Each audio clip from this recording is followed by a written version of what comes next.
ರಾಜ್ಯ ರಾಜಕಾರಣದಲ್ಲಿ ಸಿಎಂ ಕುರ್ಚಿ ಪೈಪೋಟಿ ಮುಂದುವರೆದಿರುವ ನಡುವೆ ಉಪಮುಖ್ಯಮಂತ್ರಿ ಡಿಕೆ ಶಿವಕುಮಾರ್ ಅವರು ದೆಹಲಿಗೆ ಆಗಮಿಸಿದ್ದಾರೆ. ದೆಹಲಿ ಭೇಟಿ ವೇಳೆ ಸೋನಿಯಾ ಗಾಂಧಿ ಅವರನ್ನ ಭೇಟಿಯಾಗ್ತಿದ್ದೀರಾ ಎಂಬ ಪ್ರಶ್ನೆಗೆ ಡಿಕೆ ಶಿವಕುಮಾರ್ ಅವರು ಸ್ಪಷ್ಟ ಉತ್ತರವನ್ನ ನೀಡದೆ ಮೌನ ವಹಿಸಿದ್ದಾರೆ.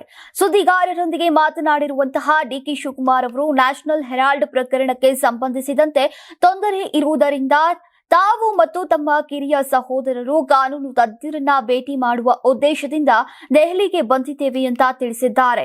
ಇದೇ ವೇಳೆ ಸೋನಿಯಾ ಗಾಂಧಿ ಅವರು ಊಟಕ್ಕೆ ಆಹ್ವಾನಿಸಿದ್ದಾರೆ. ನಾನು ಹೋಗ್ತಾ ಇದ್ದೇನೆ, ಅಲ್ಲಿ ಎಲ್ಲರೂ ಸಿಗ್ತಾರೆ, ಮಾತನಾಡ್ತೇನೆ ಅಂತ ಡಿಕೆ ಶಿವಕುಮಾರ್ ಅವರು ಹೇಳಿದ್ದಾರೆ.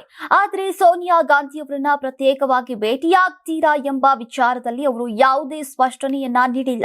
ಈ ನಡುವೆ ಓಟ್ ಚೋರಿ ವಿರುದ್ಧ ದೆಹಲಿಯಲ್ಲಿ ನಡೆಯಲಿರುವಂತಹ ಪ್ರತಿಭಟನೆಯ ಹಿನ್ನೆಲೆ ಉಪಮುಖ್ಯಮಂತ್ರಿ ಡಿಕೆ ಶಿವಕುಮಾರ್ ಹಾಗೂ ಮುಖ್ಯಮಂತ್ರಿ ಸಿದ್ದರಾಮಯ್ಯ ಇಬ್ಬರು ದೆಹಲಿಗೆ ತೆರಳಿರುವುದು ರಾಜ್ಯ ರಾಜಕೀಯ ವಲಯದಲ್ಲಿ ಈಗ ಮತ್ತಷ್ಟು ಕುತೂಹಲವನ್ನ ಮೂಡಿಸಿದೆ. ಯಾರಾಗ್ತಾರೆ ಎಂಎಲ್ಎ ಅಭ್ಯರ್ಥಿ 2028 ಶೀಘ್ರದಲ್ಲೇ. ಪ್ರತಿದಿನ ಒಂದೊಂದು ಕ್ಷೇತ್ರದ ಟಿಕೆಟ್ ಆಕಾಂಕ್ಷಿಗಳ ಸಂಪೂರ್ಣ ಮಾಹಿತಿ ಪೊಲಿಟಿಕಲ್ ಜರ್ನಲಿಸ್ಟ್ ಕೆಎಂ ಶಿವಕುಮಾರ್ ಅವರಿಂದ. ಕರ್ನಾಟಕದ ನಂಬರ್ 1 ಡಿಜಿಟಲ್ ಮೀಡಿಯಾ ನಿಮ್ಮ ನೆಚ್ಚಿನ ಕರ್ನಾಟಕ ಟಿವಿಯಲ್ಲಿ ಮಾತ್ರ.